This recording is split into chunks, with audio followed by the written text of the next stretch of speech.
ಭಾಳ ಖುಷಿ ಆಗ್ತಾ ಇದೆ. ಪ್ರವೀಣ್ ಶೆಟ್ಟಿ ಅವ್ರಿಗೆ, ಶಿವಾನಂದ್ ಅವ್ರಿಗೆ ಅಂದರೆ ಅಭಿನಂದನೆಗಳು. ಇಷ್ಟು ದೊಡ್ಡ ಮಟ್ಟಿಗೆ ಬೆಳಗಾವಿ ಉತ್ಸವ ನಡೆಸ್ತಾ ಇದ್ದಾರೆ. ಅದಲ್ಲದೆ ಸಾಕಷ್ಟು ವರ್ಷದಿಂದ ಅಭಿಲಾಷ್ ಅವರು ನನ್ನನ್ನು ಕರೀತಾ ಇದ್ರು ಬೆಳಗಾವಿ ಉತ್ಸವಕ್ಕೆ. ಯಾವುದೋ ಕಾರಣದಿಂದ ಬರಲಿಕ್ಕಾಗಲಿಲ್ಲ. ಬಟ್ ಈ ಸತಿ ರೈಸ್ ಆಫ್ ಅಶೋಕ ತಂಡ ಹಾಗೂ ಸಿನಿಮಾ ರಿಲೀಸ್ ಆಗ್ತಾ ಇದೆ.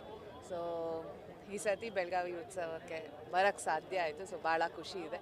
ಸಂಜೆ ಹೋಗಿ ಕಾರ್ಯಕ್ರಮ ನೋಡೋಕ್ಕೆ ಖುಷಿಯಾಗಿದೆ. ಮೇಡಮ್, ಬೆಳಗಾವಿ ಅಂತಂದರೆ ಒಂಥರ ಕನ್ನಡದ ಗಟ್ಟಿನೆಲ. ಸೊ ಇವತ್ತು ಅಲ್ಲಿ ಬಂದಿದ್ದೀರಿ, ಹೇಗೆ ಅನಿಸ್ತಾ ಇದೆ? ಭಾಳ ಖುಷಿ ಆಗ್ತಾ ಇದೆ. ಬಂದಿದ್ವಿ ಮುಂಚೆನೂ ಬೆಳಗಾವಿಗೆ ಬಂದಿದ್ದೀನಿ. ಈ ಸತಿ ಬೆಳಗಾವಿ ಉತ್ಸವಕ್ಕೆ ಬಂದಿರೋದು ಇನ್ನೂ ಭಾಳ ಖುಷಿ ಇದೆ. ಕೆಲವೊಂದಿಷ್ಟು ಅಭಿಮಾನಿಗಳು ಕಿತ್ತಾಡ್ಕೊಳ್ತಾ ಇದ್ದಾರೆ, ಏನು ಕಿವಿ ಮಾತು ಹೇಳ್ತೀರಿ ಅಭಿಮಾನಿಗಳಿಗೆ? ಹೇಳಿದ್ರಲ್ಲ ಇದು ಇವಾಗಲೇ ಧನಂಜಯ ಅಷ್ಟೇ. ಅಂದರೆ ಎಲ್ಲರೂ ಸಿನಿಮಾ ನೋಡಿ, ಸಿನಿಮಾ ಮಾಡ್ತಾ ಇರೋದೇ ಕನ್ನಡದಲ್ಲಿ.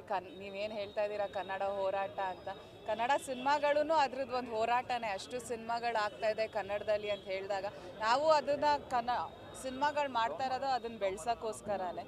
ಸೊ ಅದಕ್ಕೋಸ್ಕರ ಕನ್ನಡ ಸಿನಿಮಾಗಳು ಯಾವುದೇ ಬಂದ್ರೂ, ಯಾವುದೇ ಹೀರೋಯಿನ್ ಯಾರೇ ಇದ್ರೂ ಎಲ್ಲರೂ ಸಪೋರ್ಟ್ ಮಾಡಿ.